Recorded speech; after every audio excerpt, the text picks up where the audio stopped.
আমাদের রাজ্য সভাপতি সুব্রত বক্সির নেতৃত্বে আমরা চন্ডিমা ভট্টাচার্য, অরূপ বিশ্বাস, ঋতব্রত ব্যানার্জি, জয়প্রকাশ মজুমদার এবং আমরা সবাই একটা ডেলিগেশন এসেছিলাম। আপনারা জানেন যে বাংলার ভোটকে অনৈতিকভাবে প্রবাহিত করার জন্য বিজেপি যে চক্রান্ত করেছে, ভুয়ো ভোটার আনা, ভুতুরে ভোটার দেওয়া এবং একই এপিক কার্ডের বিভিন্ন রাজ্যের সেই ভোটারগুলোকে নিয়ে যে যখন অনলাইনে কেউ অ্যাপ্লাই করবে তাকে ফিজিক্যাল ভেরিফিকেশন বিএলও এবং বিএলআরওর মাধ্যমে ফিজিক্যাল ভেরিফিকেশন করতে হবে। 2 নম্বর হচ্ছে, এবং সেটাই আইন যা আছে সেই আইন কিন্তু সেটাই বলে। সে যদি ইউনিক নাম্বারটা দিয়ে দেয় তাহলে তো এই কোনো অসুবিধার কোনো জায়গা থাকে না। কিন্তু আমরা দেখছি যে আইন বহির্ভূতভাবে প্রত্যেক স্টেটের জন্য নতুন করে একটা অ্যালফাবেটিক্যাল কতগুলো অ্যালফা ঠিক করে দেওয়া হয়েছে। যেমন কোনো জায়গার মানে বিধানসভার জন্য একটা বিধানসভার জন্য XYZ, রাজ্যের জন্য আর এক রকমের, এই যে অ্যালফা ঠিক করে দেওয়া এটা কিন্তু রুল বলে না।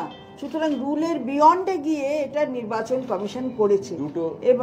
দুটো জিনিস, একটা হলো যে আগে যে আমাদের ভোটার কার্ড ছিল তাতে আমরা কোন অ্যাসেম্বলির ভোটার কোন পার্লামেন্টের ভোটার স্পেসিফিক ছিল। এখন এই নতুন করে একটা করতে গিয়ে, এটা উদ্দেশ্য প্রণোদিতভাবে করতে গিয়ে এরা এটাকে নিয়ে ছেলে খেলা করছে। দ্বিতীয়ত হচ্ছে, যদি ইনকাম ট্যাক্সে থাকে, যদি পাসপোর্টে থাকে, ইউনিক আইডি নাম্বার যদি আধার কার্ডে থাকে, তাহলে কেন ভোটার আইডিতে ইউনিক আইডেন্টিটি নাম্বার কেন থাকবে না?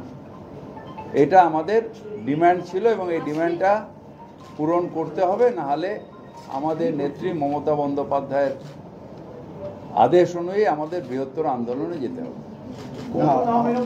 আমাদের মূলত যে বক্তব্যটা আমরা বারবার বলছি যে প্রত্যেকটা জায়গায় দেখা যাচ্ছে একই আইডি নাম্বারে বিভিন্ন রাজ্যের ভোটার, এটা বারবার সমস্ত জায়গায় আপনারা মিডিয়ারাও দেখাচ্ছেন, আমরাও রাজনৈতিক দল সেগুলো দেখাচ্ছি। আমার মূলত প্রশ্ন যে ইলেকশন কমিশন নীরব কেন? এর পিছনে কি চক্রান্ত রয়েছে, কি উদ্দেশ্য রয়েছে, এটাই আমাদের মূল প্রশ্ন। নির্বাচন কমিশনকে ঘুম ভেঙে জাগতে হবে এবং মানুষের ভোটাধিকার প্রয়োগের সুযোগটা করে দিতে হবে। আপনারা ডোর টু ডোর ভিজিট করে অনেক তথ্য ইতিমধ্যে জোগাড় করেছেন, সেই তথ্য নিয়ে কি কোনো রকম আলোচনা? হ্যাঁ, সেই তথ্য নিয়েও আমরা বেশ কিছু পরিসংখ্যান আজকে দিয়েছি, আগামী দিনে আরো বেশ কিছু।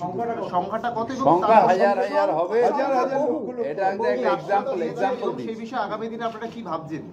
আমরা বললাম তো, আমাদের ফিরাদ হাকিম তো বললেন যে আমাদের নেত্রীর নির্দেশ প্রত্যেকটা পশ্চিমবঙ্গবাসী, পশ্চিমবঙ্গের যারা মানুষ তারা যাতে ভোট দিতে পারেন এবং পশ্চিমবঙ্গের বাইরের কোনো মানুষ যাতে এখানে যে ভোট দিতে না পারেন। যে চক্রান্ত বিজেপি এবং নীরবতা পালন করছেন নির্বাচন কমিশন, তার বিরুদ্ধে আমাদের আন্দোলন করতে হবে। নির্বাচন কমিশন যেভাবে দাবি করছিল যে একই এপিক কার্ডের নাম্বারে একাধিক ভোটার থাকতে পারে, সেক্ষেত্রে অন্য রাজ্যের ভোটার হলে কোনো সমস্যার বিষয় নেই, এটা আপনারা কিভাবে দেখছেন? নির্বাচন কমিশনের সাফাই এটা একদম অবশ্যই একটা আইওয়াস। এটা কোনদিনও হতে পারে, এটা আইওয়াস। এটা হবে কেন? না হবে কেন? এটা হবে কেন? এটা চক্রান্ত। ওটাই তো আলফা দিয়ে বলছে, এই অ্যালফাবেট দিয়ে দিয়েছে। এটা এই রাজ্যের জন্য আগে পার্লামেন্টের নাম্বার, অ্যাসেম্বলির নাম্বার, তারপরে ভোটারের আইডি কার্ডের নাম্বার ছিল, তো সেটাকে চেঞ্জ করা হলো কেন? XYZ, ZYX এগুলো কেন করা হলো? এটার পিছনে একটা গভীর ষড়যন্ত্র রয়েছে, একটি রাজনৈতিক দলের ষড়যন্ত্র। এবং আমার একটাই প্রশ্ন, কেন এইসব জেনে শুনেও এখনো ঘুমোচ্ছেন নির্বাচন কমিশন? আমাদের কাজ হচ্ছে নির্বাচন কমিশনকে জাগানো এবং মানুষ যাতে, পশ্চিমবাংলার প্রতিটি মানুষ যাতে ভোট দিতে পারেন, তার পবিত্র ভোটাধিকার প্রয়োগ করতে পারেন, সেটাই আমাদের মূল লক্ষ্য। কমিশন তো টুইট করে বুথ লেভেল এজেন্টের কথা বলছে, যেগুলো রাজনৈতিক দলের আন্ডারে থাকে, তাহলে কিভাবে অন্য রাজ্যের মানুষ এসে এই নাম্বারটা দেখবে? এটা কোনো কথা হলো না, এটা কোনো কথা হলো না। আমার এজেন্ট থাকুক আর না থাকুক, ও কি তার রেসপন্সিবিলিটি ইলেকশন কমিশনে থাকবে না? আমি ধরুন দিলাম না এজেন্ট, তার মানে কি হলো? তার মানে কি তার রেসপন্সিবিলিটি চলে গেল? এটা কোনো কথা আমার নয়। আমার যেটা মূল হ্যাঁ। ধারণা যে এর পিছনে একটা চক্রান্ত, চক্রান্ত। রাজনৈতিকভাবে কোনোভাবেই মানুষের আশীর্বাদ থেকে, সমর্থন থেকে তৃণমূল কংগ্রেস এবং মমতা বন্দ্যোপাধ্যায়কে বঞ্চিত করা যাচ্ছে না। এবার কোনো কিছু করে যখন পারা যাচ্ছে না, তখন দেখা যাক যাতে ভোটার লিস্টে করা যায়। কিন্তু বাংলার মানুষ সজাগ, মমতা বন্দ্যোপাধ্যায় সজাগ, আমরা এর বিরুদ্ধে আমরা লড়াই আর আমাদের করছি organization। এবং আমাদের অর্গানাইজেশন রয়েছে, সংগঠন রয়েছে, সাধারণ মানুষ সঙ্গে রয়েছে, মামাটি মানুষ সঙ্গে রয়েছে। একটা বাইরের ভোটারও যাতে না থাকে তার জন্য যতখানি আন্দোলন করতে হয় আমরা করব। Thank you. একটা প্রশ্ন বলছি, এই একটা অভিযোগ যে বিজেপি কিছুদিন আগে সিইও অফিসে এসেছিলেন, বলছেন রোহিঙ্গা এবং বাংলাদেশিদের এগুলো হচ্ছে ভুয়ো। এসব কথা আমি মানে তো নেই। আমরা তো বারবার করে বলছি, পশ্চিমবঙ্গের যে মানুষেরা থাকে তারা ভোট দেবে, বাইরের যদি কোনো মানুষ থাকে সে ভোট দেবে না। এইগুলো বলে সাম্প্রদায়িক উস্কানি দেওয়া, স্পেসিফিকভাবে আমরা যেরকম লিস্ট নিয়ে এসেছি যে এইগুলো হলো ডাবল এপিক নাম্বার, এগুলো হচ্ছে আনআইডেন্টিফাইড ভোট, এরকমভাবে এসে উস্কানিমূলক কে রোহিঙ্গা কে মুসলমান, এগুলো হচ্ছে উস্কানি।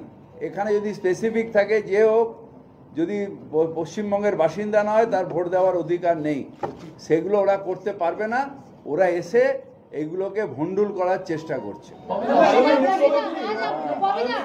इलेक्शन कमीशन में आप लोग गए थे, क्या आप लोगों की डिमांड्स है, क्या आप लोगों की कंप्लेंट्स रही है वहाँ पे? हम तो अभी बताया आपको, सब तो तीनों तीनों यू नो चारों डिमांड तो सभी हम लोग बोल दिए। Unique ID number